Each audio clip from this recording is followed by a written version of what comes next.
Hi guys, welcome to How To Library. Today I'm gonna show you how to check credits on a song on Spotify. So you're gonna go on your home screen or you're gonna go on your search bar. You're gonna search a song you want to check the credits on. Is it your favorite song or a song you recently listened to? We're just gonna pick a song randomly from my home screen. Let's click on Steve Lacy, Men I Trust. And then, as you can see, this number one, we're going to choose this song that is number one, Numb.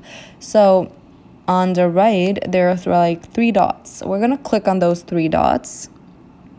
And then you have like, hide song, add to playlist, add to queue, share, view album, and then song credits. So we're going to click on the song credits. And then you can see it was performed by, written by, produced by, and source. So that's how you do it. Thank you for watching. Do click the like button if this video helped you and subscribe to our channel for more helpful videos.